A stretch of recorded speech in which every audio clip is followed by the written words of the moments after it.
untuk arsip nanti rekamannya. Baik, jadi apa tadi yang kita bahas nanti malam ini dari materi kuliah, ya materi kuliah kita ambil materi 1 ya, PowerPoint 1 yang nanti kita bahas. Dan sebelum itu di classroom-nya di tugas 1 kemarin sudah ada 3 orang yang mengumpulkan. 3 orang itu siapa? Bisa kita tengok.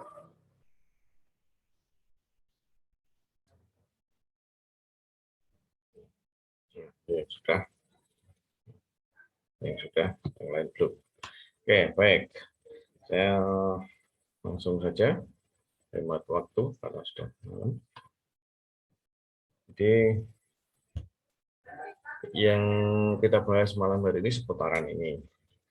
Outline dari mata kuliah kita di secara pengetahuan, ya, knowledge ada tata kelola dan sekelas audit, kemudian ada pengelolaan prosesnya, outline mata kuliah keseluruhan, ya. Kemudian tahapan audit dan seterusnya ada di sini. Referensi kemarin sudah, yang buku-buku ya, judul buku kemarin sudah. Nah, kemudian kita review ya untuk tata kelola. Review untuk tata kelola. Jadi, mudah-mudahan nyambung ya dengan yang di Pak Adi. Oke.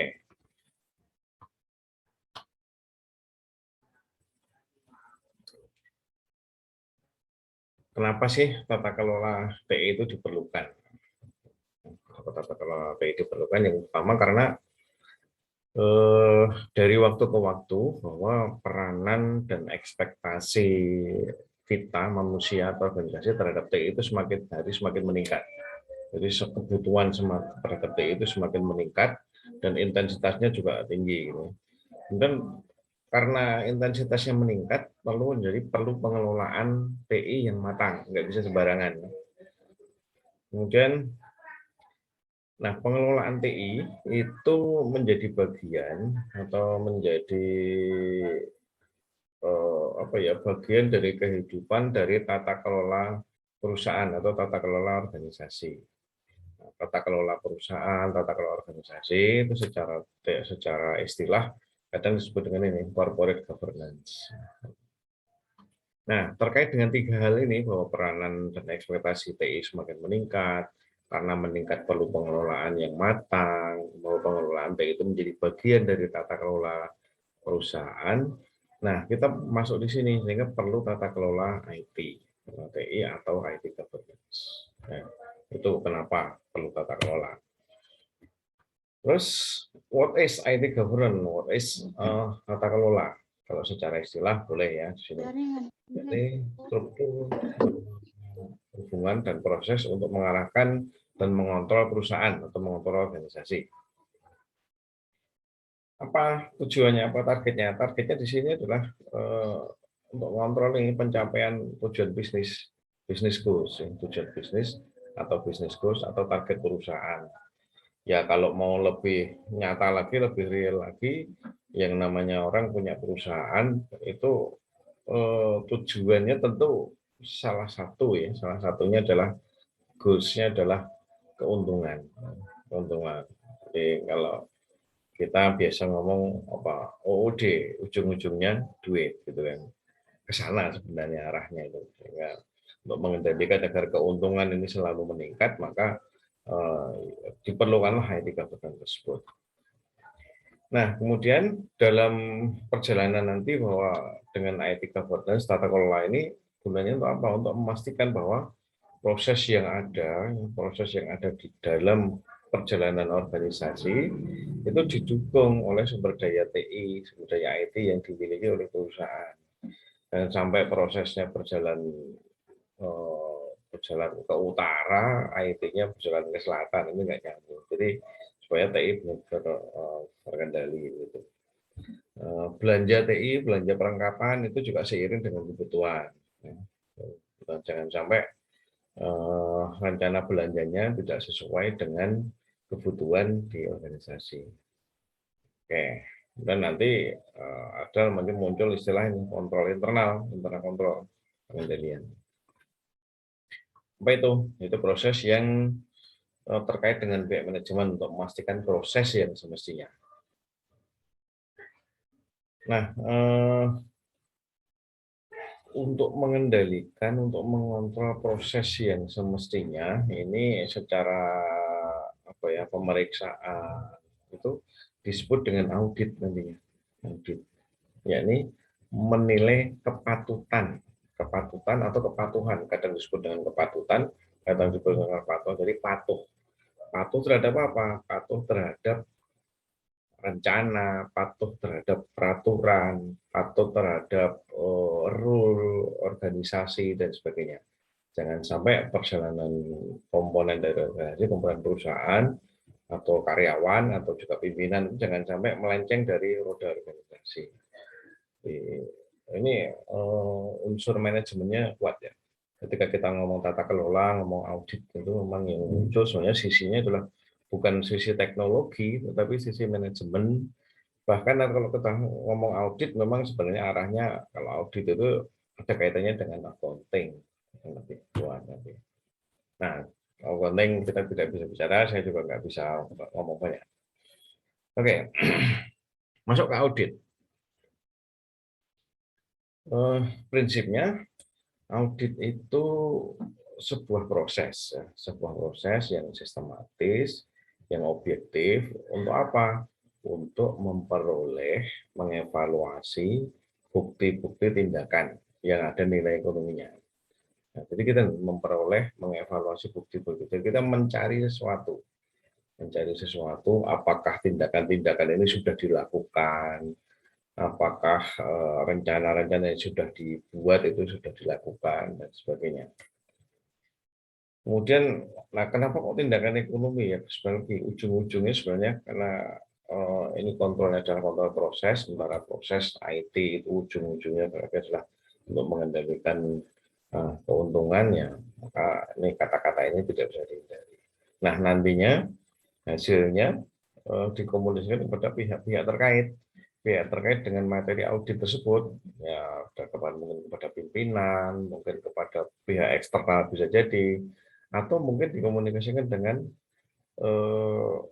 apa ya, lini-lini tertentu atau level-level tertentu dalam perusahaan. Tidak harus pimpinan tertinggi, tapi misalnya bukan direktur utama, tetapi mungkin direktur-direktur yang ada di dalam perusahaan tersebut, khusus pada ya tergantung materi auditnya lah, gitu. Auditnya bidang apa, sampaikan kepada pimpinan direksi atau divisi tersebut. Oke, nah nanti audit macam-macam, ada yang disebut internal audit, eksternal audit, ada fraud, IT audit, audit keuangan. Nah, ini cuma bahasanya nggak ini ya, bahasanya tidak konsisten. Yang 1, 2, 3, 4 ini berbahasa Inggris, nah yang auditnya di belakang. Jangan paling bawah ini jadi pakai bahasa Indonesia, audit keuangan. Tapi ya, ini kalau mau disesuaikan ya ini menjadi audit internal, kalau bahasa Indonesia ya audit eksternal. Fraud itu apa ya? Audit terhadap dugaan kebohongan. Jadi biasanya fraud, kebohongan atau mungkin kesalahan tertentu.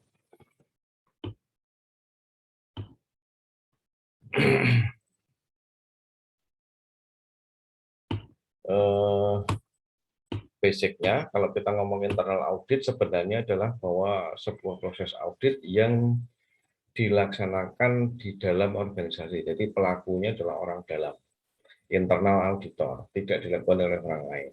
Jadi misalnya OAD yang di atau universitas kita yang sedang melakukan internal audit, maka auditnya itu terdiri dari orang-orang dalam, mungkin dosen kita sendiri, karyawan kita sendiri, yang memang diberi tugas menjadi auditor. Dan dia mengaudit proses yang terjadi di dalam OAD.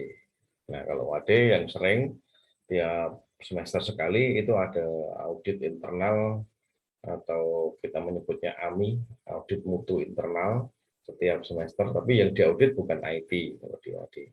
Yang diaudit adalah proses akademik. Itu terus dilakukan. Oke, jadi ada pemeriksaan, evaluasi, nah ini review kepatuhan, mungkin deteksi kecurangan ini yang berkaitan dengan fraud tadi, kemudian bisa jadi pemeriksaan IT, ya ini macam-macam. Kalau mau serius, seorang auditor itu mestinya harus punya sertifikat, ya, sertifikasi. Misalnya, sebenarnya sertifikasi macam-macam ya, tergantung kebutuhan. Misalnya nih CIA, Certified Internal Auditor. Nanti auditor tentang apa? Nanti lebih detail lagi. Banyak hal.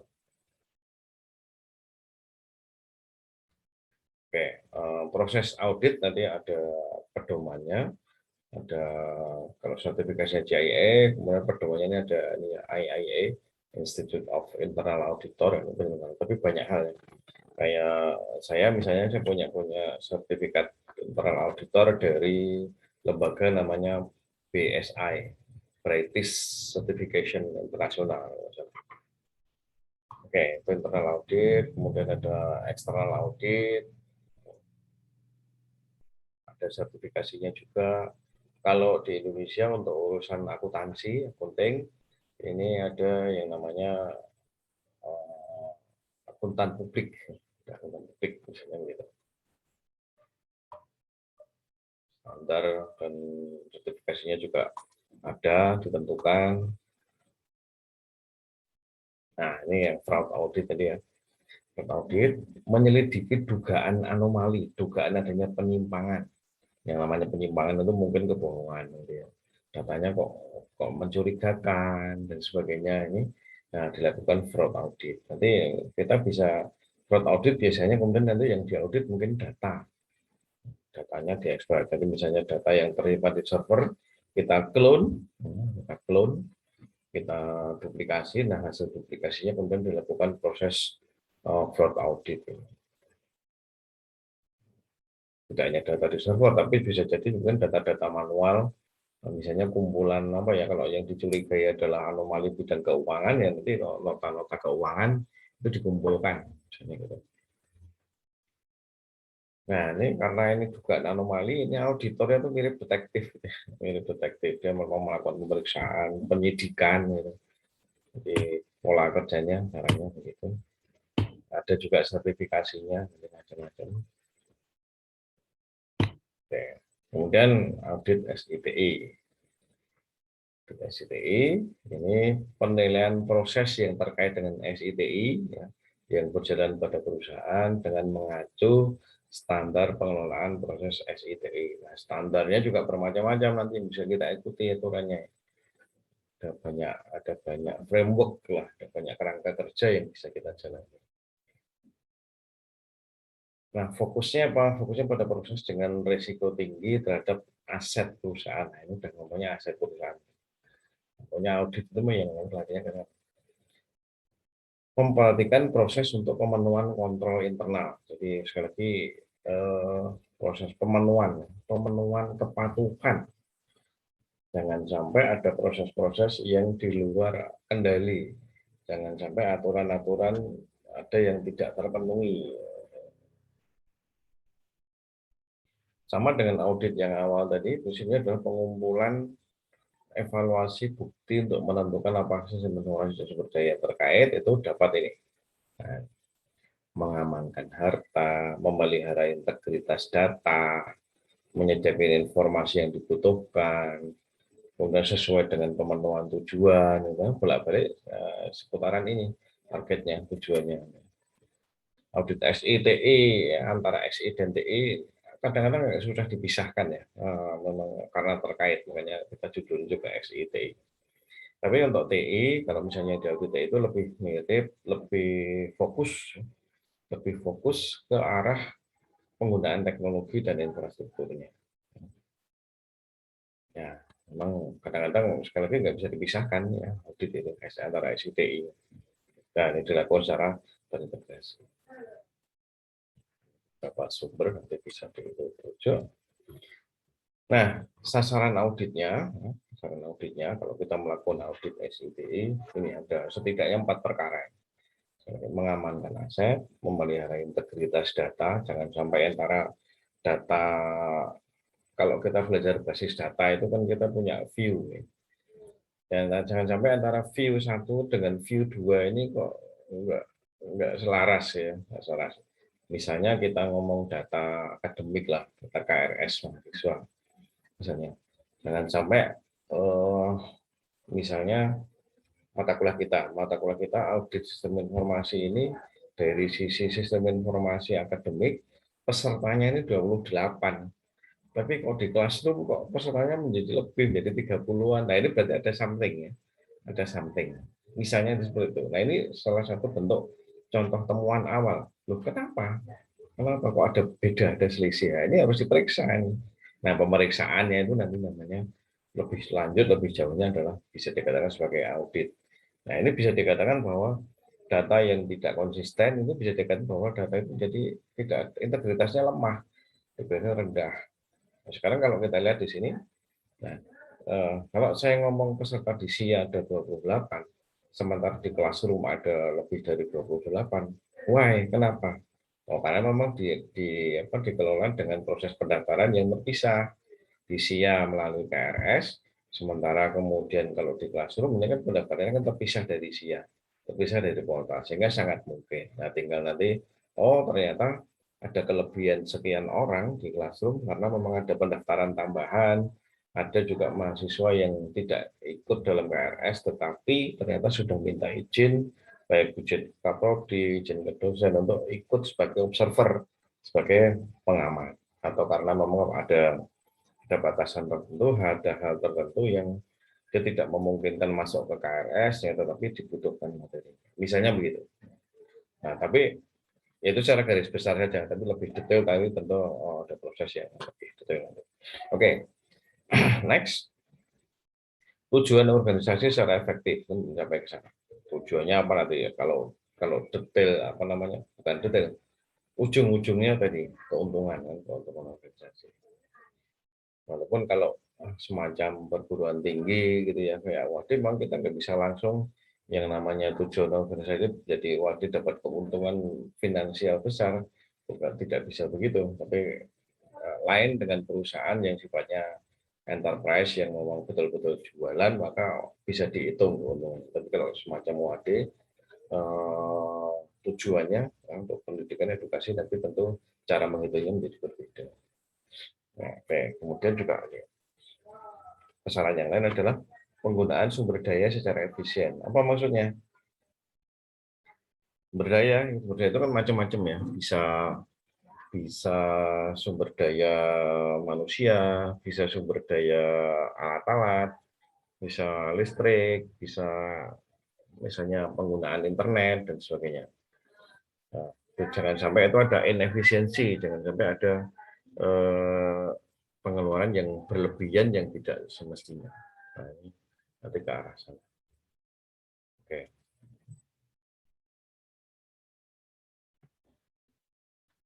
Ini pengamanan aset dan penjelasan lebih, ya ada sedikit penjelasannya. Jadi mengamankan aset itu bisa dilihat dari arti sempit maupun arti luas. Arti sempitnya mengamankan instalasi sistem informasi, bisa perangkat kerasnya, bisa perangkat lunaknya, bisa infrastruktur fasilitas pendukungnya, bisa file datanya, atau mungkin dokumentasi sistemnya, dan juga peralatan lain. Kalau dalam arti luas, balik lagi aset keseluruhan di dalam perusahaan.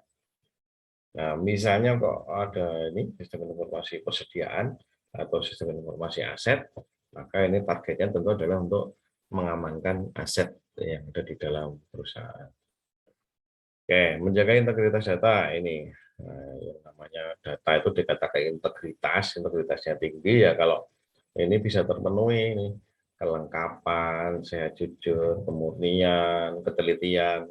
Nah, ini bisa dijadikan parameter. Kalau misalnya Anda mau melakukan audit terhadap data, ini bisa dijadikan parameter. Apakah datanya lengkap? Apakah datanya sehat dan jujur itu ya konsisten ya, konsistensi antara data di satu titik dengan titik dan seterusnya. Gunanya untuk apa sih nanti kok dibutuhkan integritas data? Gunanya itu lebih lanjut nanti pada digunakan oleh pimpinan. Kalau di misalnya di UAD oleh Pak Rektor, pengambilan keputusan. Ketika harus mengambil keputusan yang sifatnya strategis, maka dibutuhkan data. Nah, kalau datanya nggak konsisten, repot dan susah. Putusannya jadi nggak valid. Jadi jauh depan. Efektivitas sistem, nah, sejauh mana sistem informasi itu mendukung pemenuhan tujuan perusahaan yang telah ditetapkan. Nah, ini ya misalnya nanti kita punya sistem informasi tapi nggak pernah dipakai, misalnya gitu ya. Sistem informasinya ada tapi data tidak pernah di-entry, atau sistem informasinya ada tetapi ketika butuh data masih ngambil secara manual. Nah, ini berarti nggak efektif sistemnya. Nah, ini perlu dicek nanti kenapa kok bisa seperti itu. Kenapa seperti itu? Sudah ada sistem tapi kenapa layanannya tetap nggak bisa cepat? Mungkin layanan datanya kok nggak valid dan sebagainya. Jadi berarti ada masalah. Nah, itu kemudian memicu perlu proses audit itu tadi. Kalau di sini misalnya karakteristik usernya, karakteristik usernya seperti apa? Oh, ternyata usernya nanti misalnya nggak rajin entry data. Nah, kalau nggak rajin entry data, kacau kan, bikin data jadi masalah. Tapi ujung-ujungnya sini pengambilan keputusan oleh pimpinan itu jadi nggak valid. Itu kira-kira.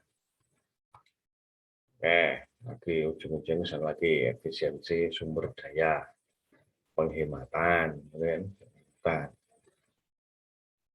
Ya kenapa harus dihemat? Karena kan kita tetap berasumsi ya bahwa siapapun kita, baik kita secara personal, kita di dalam rumah tangga, kita di kantor, di perusahaan, itu kan kita punya sesuatu itu kan terbatas. Kita punya dana itu terbatas. Kita punya bandwidth itu terbatas. Kita punya komputer, kita punya lab itu juga jumlahnya terbatas. Nah, bagaimana dengan segala keterbatasan itu semuanya tetap bisa dipenuhi, semuanya tetap bisa dilayani dengan baik. Gitu.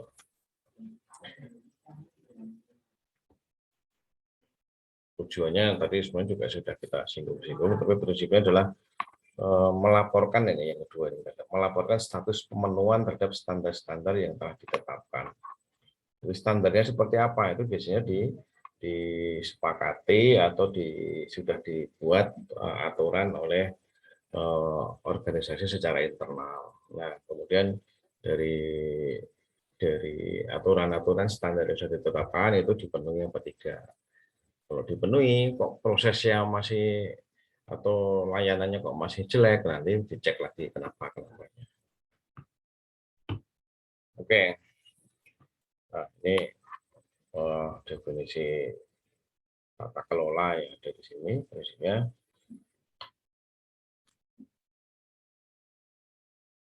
merupakan bagian terintegrasi dari tata kelola perusahaan. Ada kepemimpinan, ada struktur organisasi, ada proses. Untuk apa? Untuk memastikan bahwa pengelolaan TI itu bisa menopang mempelajari tujuan perusahaan. Ini ada di bukunya Pak Frianato ya, tahun 2009. Oke. Ini balik lagi tadi, ada beberapa yang berulang nih ya.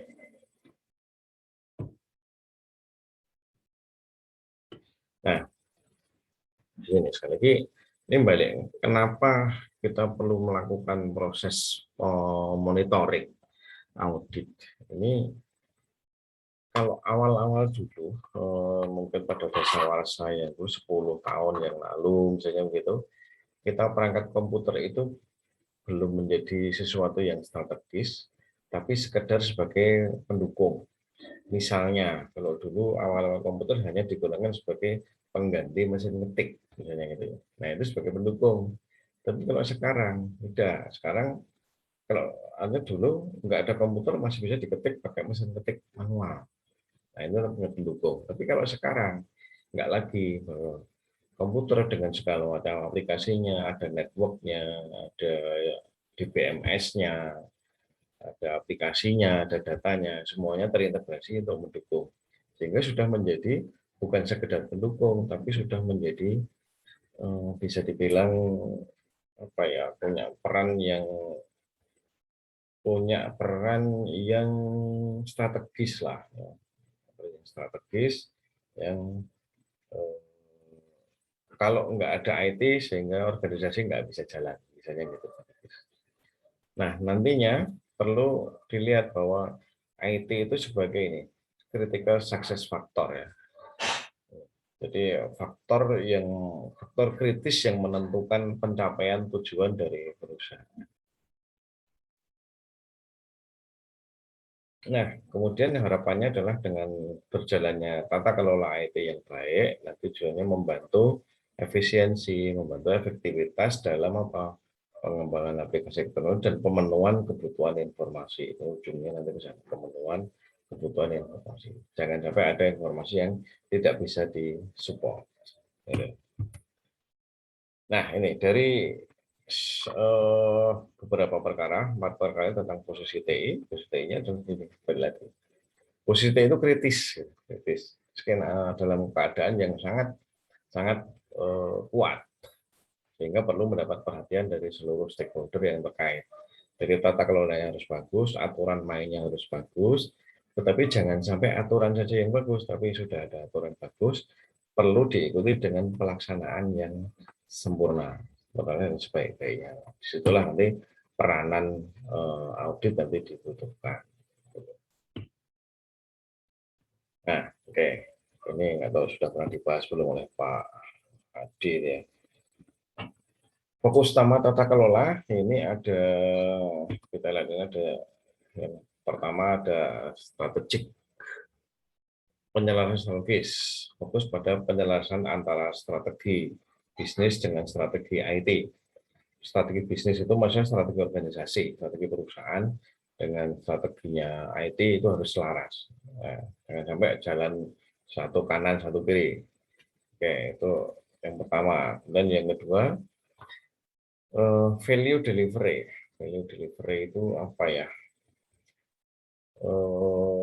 Penyampaian penyampaian nilai-nilai tertentu ini fokus yang nanti ujung-ujung pada efisiensi. Oke, kemudian resource management, pengelolaan sumber daya. Pengelolaan sumber daya ini juga menjadi salah satu fokus utama tata kelola IT. Next, risk management. Risk management ini menjadi bagian dari fokusnya tata kelola, sehingga Anda mungkin pernah atau sudah ada yang mengambil mata kuliah manajemen risiko IT. Kenapa perlu? Karena memang itu bagian dari fokus utama di dalam tata kelola. Next, kemudian di sini adalah sudah ada yang memberi tanda hijau nih, alhamdulillah. Maaf Pak, pencet tadi Pak. Nggak apa-apa, biasa. Apa-apa, santai aja. Oke, performance measurement, ujung-ujungnya bisa ke arah sana ya, pengukuran kinerjanya seperti apa. Ini juga menjadi bagian dari fokus ya, fokus utama. Performance measurement atau pengukuran di sini fokus pada keberhasilan implementasi dari macam-macam ya, strategi bisnisnya, pemenuhan proses, penggunaan sumber daya dan sebagainya. Ini diukur gitu misalnya. Efektif nggak sih gitu. Itu kira-kira fokus utamanya. Dan ini terkendali dalam framework di dalam tata kelola. Oke. Nah, banyak hal sebenarnya bisa dipelajari lebih lanjut di sana. Nah, kaitannya dengan keselarasan ini,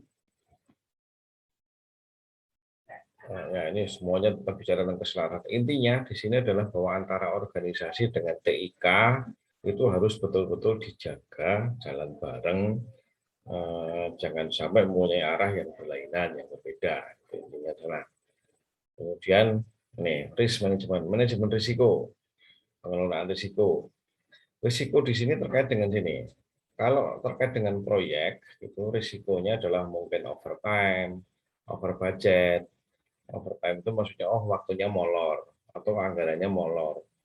Atau ini unmatched deliverables, apa maksudnya produk dari proyek itu nggak sesuai dengan yang dimaui. Ini risikonya di sini kalau ada proyek. Nah, jangan sampai ini terjadi. Nah, supaya ini tidak terjadi, ini perlu dikelola sejak awal, dipantau terus. Gitu. Kemudian terkait dengan risiko informasi. Risiko informasi itu mungkin ada akses yang tidak berhak, Mungkin ada pengubahan informasi oleh yang tidak berhak. Mungkin ada penggunaan informasi oleh pihak yang tidak punya hak. Jadi gitu. Mungkin ada penyalahgunaan informasi. Nah, ini sebagian di antara ini risiko terhadap informasi. Nah, ini dideteksi sejak awal, jangan sampai ini muncul gitu kan. Ini sudah kita duga ini, oh ada sih kemungkinan untuk begini. Nah, ini supaya, tapi bagaimana tata kelola kita, audit kita itu bisa menjaga agar ini tidak muncul, agar ini tidak terjadi, misalnya begitu. Dan kalau terkait dengan layanan, risiko layanan, yang namanya kita punya layanan IT itu mungkin saja terganggunya ketersediaan layanan. Layanannya nggak jalan, atau mungkin layanannya harusnya cepat menjadi lambat. Nah, ini bagian dari terganggunya ketersediaan atau availabilitas layanan. Atau malah sama sekali ada layanan yang tidak dapat berjalan sama sekali. Nah, ini diantaranya kalau kita ngomong risiko-risiko, ini terkait pasti yang risiko yang kita potret itu terkait dengan apa? Terkait dengan proyek, terkait dengan ada informasi yang disalahgunakan, atau terkait dengan layanan yang tidak bisa jalan sepenuhnya. Lagi sumber daya terdiri dari ini ya, ada finansial, informasi, teknologi, SDM, ini semuanya dikelola dengan baik. Dan monitoring evaluasi, ini ada performance measurement untuk memastikan adanya perbaikan kesinambungan. Istilahnya adalah CI, Continuous Improvement.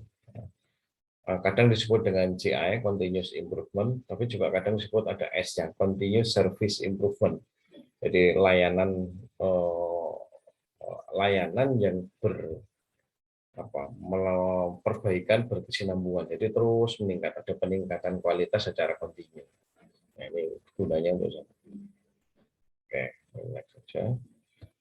Nah, oke, secara umum kalau kita ngomong tentang tata kelola itu pada tahun 2007 ini sebenarnya sudah diatur kalau di Indonesia ya, Indonesia diatur oleh ada panduan umum tata kelola teknologi informasi dan komunikasi secara nasional di peraturan Kemenkominfo tahun 2007.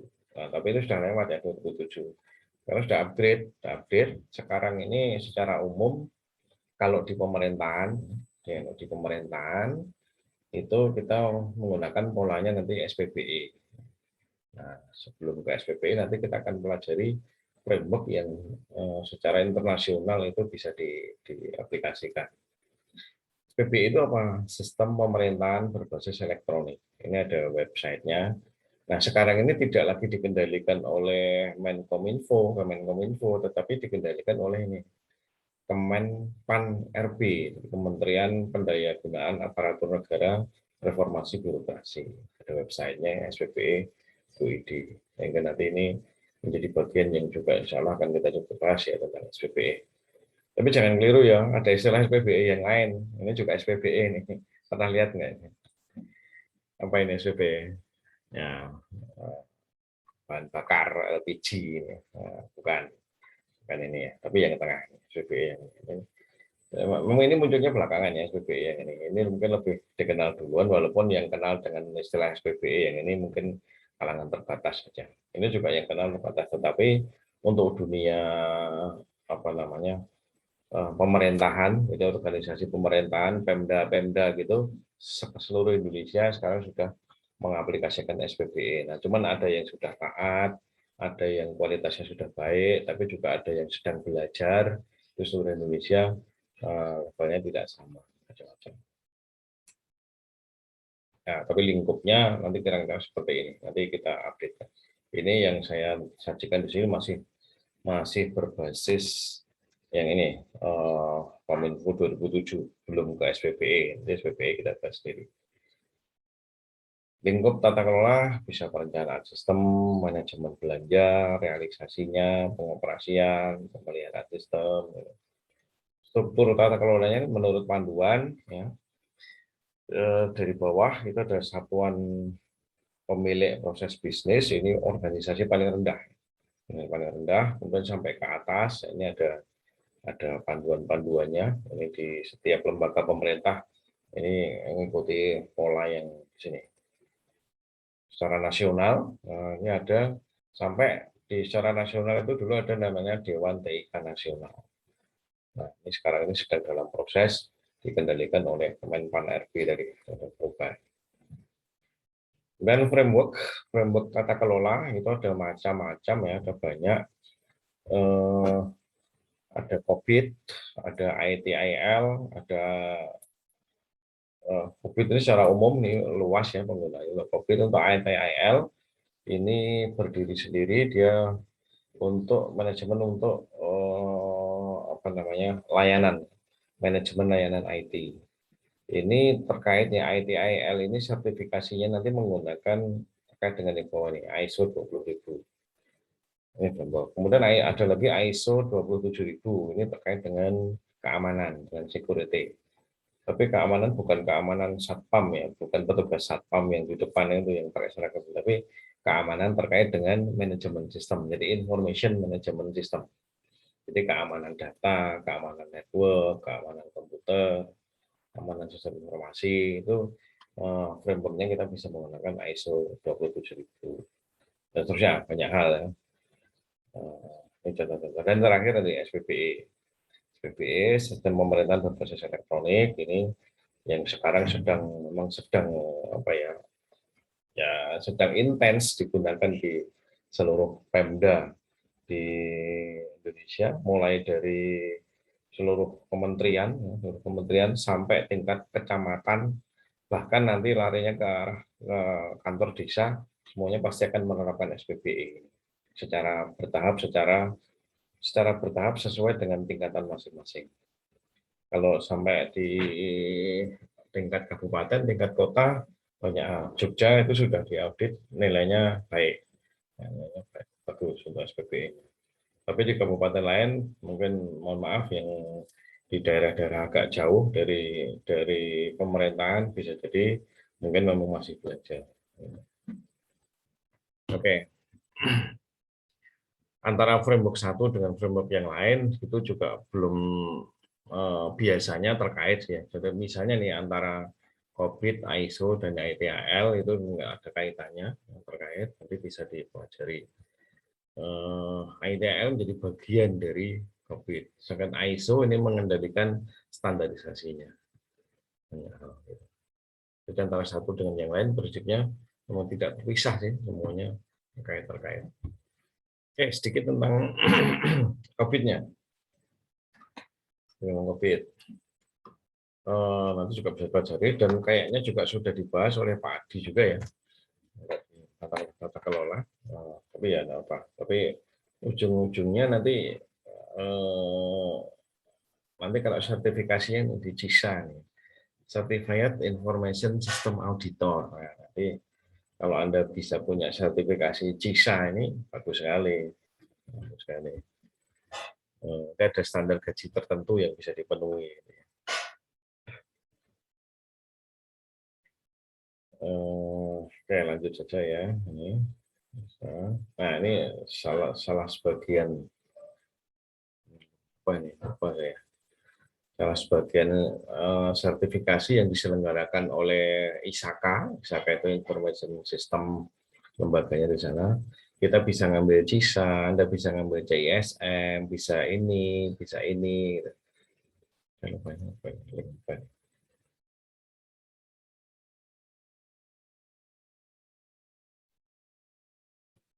Oh, ya, stop aja ya.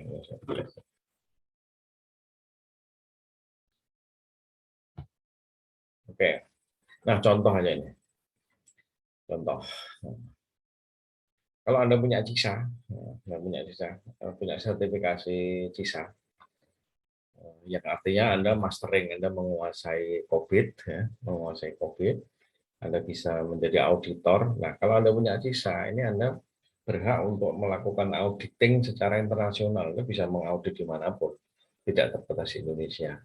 Nah, contoh saja ini ada website ini cerita tentang gaji seseorang yang punya CISA ya, dengan pengalaman kerja 4 tahun, ini per tahun gajinya sekian atau per bulan sekian. Nah, asik tuh gajinya. Tapi ini kalau punya Risa, kalau punya Risa, saya juga belum punya Risa, ini nggak bisa. Nah ini setidaknya bisa begini. Tapi dengan catatan, kalau Anda punya desain, kemudian Anda bekerja secara profesional sebagai auditor, atau Anda mengaudit perusahaan-perusahaan yang memang sifatnya multinasional atau internasional. Nah, kalau Anda masih bekerja di Indonesia, ya belum tentu kemudian nanti gaji sekian ini bisa terpenuhi. Tapi bisa jadi lebih, karena mungkin di antara para eksekutif di Jakarta atau di perusahaan tertentu mungkin aja lebih dari sekian gajinya. Bisa jadi. Oke ya. Nah, next-nya ke COVID-5. Nah, itu ya sekilas. Nah, ini referensi yang bisa dilihat. Ini ada di video di YouTube yang kemarin saya minta Anda mereview. Ini beberapa ada di sini, nanti bisa dicermati, bisa dilihat, bisa dicari mungkin kalau misalnya nggak sempat nyari, nggak ketemu, ya cukup dari video yang sudah disarikan oleh orang lain yang sudah bisa kita nikmati, yang kita sudah bisa pelajari dari sana. Nah, mungkin itu ya sekilas untuk apa atau hal yang bisa kita obrolkan pada malam hari ini, sekilas itu. Nah, silakan barangkali ada diskusi terkait dengan itu semua yang sudah kita bahas tadi. Begitu. Ini jadi masih seputaran overview bagaimana tata kelola dan bagaimana peran audit dalam mengendalikan jalannya organisasi. Tapi kita batasi auditnya jalannya perjalanan organisasi IT atau organisasi terkait dengan teknologi informasi. Nantinya begitu. Kita belum masuk ke detail. Oke, begitu. Ada pertanyaan, ada diskusi.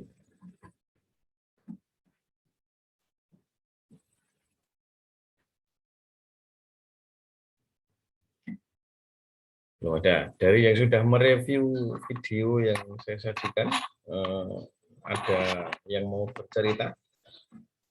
Oh Pak, saya nemu begini. Oh Pak, saya dapat ini ya. Boleh juga. Kita saling melengkapi ya. Nanti ya kita saling belajar bersama-sama tentang audit.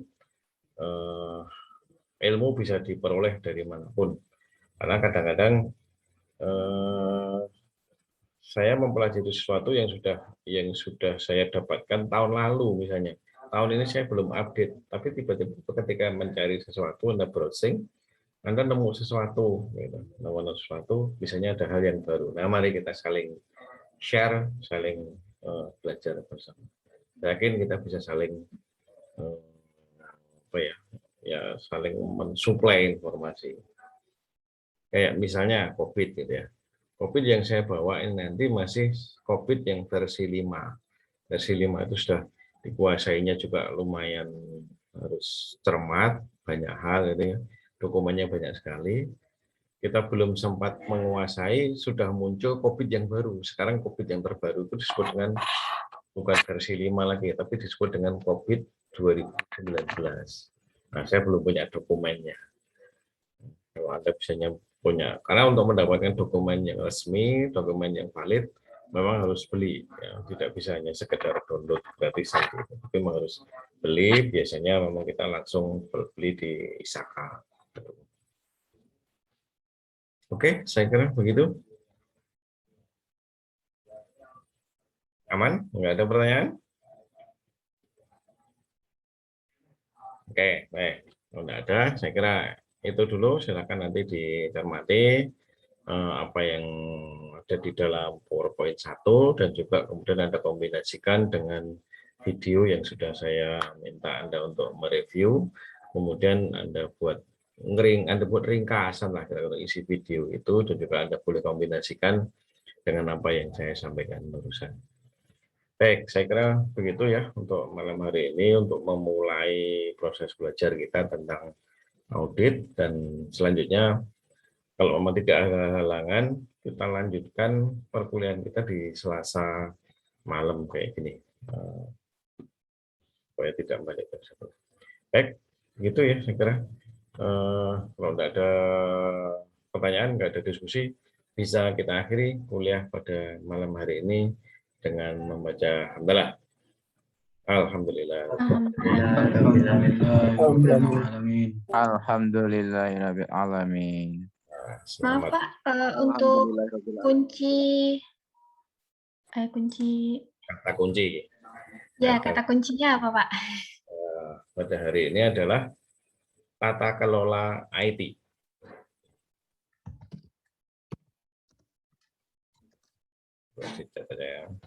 Tata kelola IT. Absennya di Classroom ya Pak? Ya, absennya ada di Classroom. Semua dokumen saya arahkan ke Classroom supaya terdokumentasi dengan baik, supaya tidak lepas-lepas. Agak ribet kalau lepas-lepas itu, kalau nggak ada di Classroom. Oke, ini recording saya